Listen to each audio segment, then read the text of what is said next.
Today I'd like to share with you a few tools, tips, and support if you're dealing with plantar fasciitis. Plantar fasciitis has been kind of a broad brushstroke of all kinds of heel and foot pain.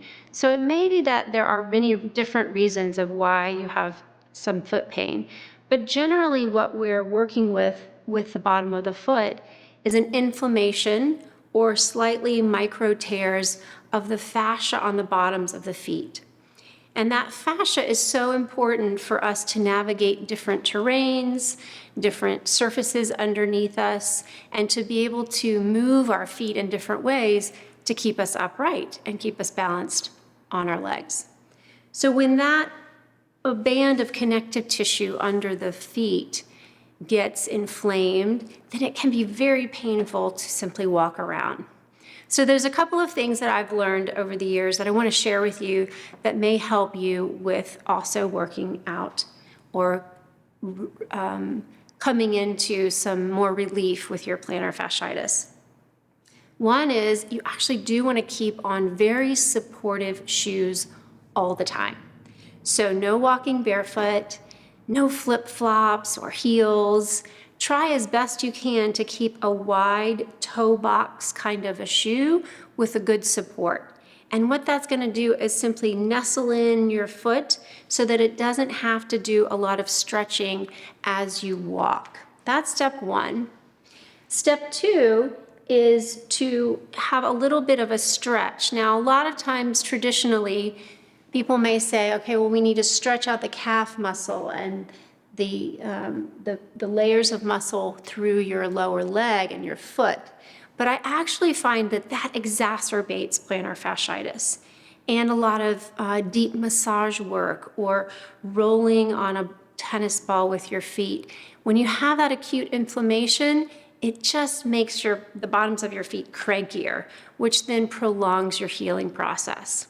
So instead of that, we're going to stretch these muscles on the front of the shin and the front of the foot to help alleviate some of the pain and discomfort on the bottom of the foot.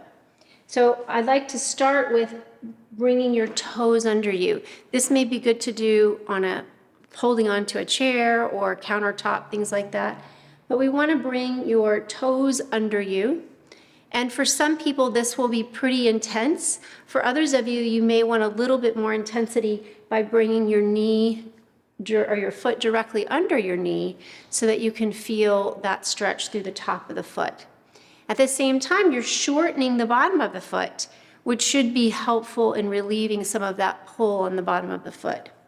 Now you can do what I like to call stretching the rainbow here, which is moving a little bit from the lateral or outside part of your foot to the medial or inside part of the foot. And you'll find different places as you begin to do that stretch that might be more tender or might have a deeper stretch in it. And when you find that deeper stretch, you may choose to take a deep breath, kind of sink into that stretch a little bit more, and then try to find another spot there. Sometimes this is too much, and you may want to do that stretch with the leg further behind you, or sitting in a chair with your knee bent, sliding to the side, and then slide your foot behind you. But the most important thing is that while you're in the acute stage of plantar fasciitis, that you don't do these kinds of stretches. Do you want to do those stretches after? Absolutely. They're fabulous stretches to do to keep that plantar fasciitis from coming back. The other thing you may want to do is a little bit of toe scissoring or working out the bottoms of the feet.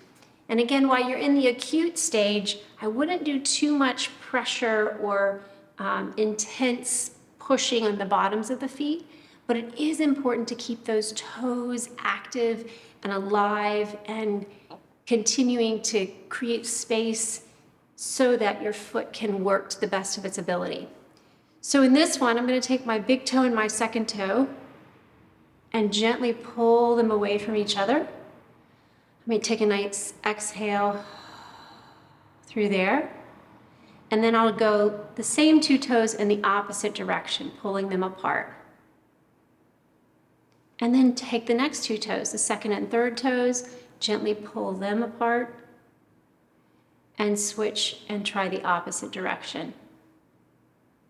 And just pay attention to your breath if that is something that helps your body calm down a bit. If it's not, let it go, right? We're all different. Beginning to really feel that in between the toes space, which will begin to help open up a lot of the fascia on the bottoms of the feet. And then you can gently work your way back up through the toes. And spreading them wide a bit. Maybe circling the ankle a little. And then noticing how your foot feels as you begin to walk. Now, after that acute stage, and you've had maybe a month or two that you've felt no pain, then it's so important to do all kinds of foot opening exercises and strengthening exercises and mobility exercises. More on those later, but I hope that helped you think a little bit about how to support your plantar fasciitis. Thanks.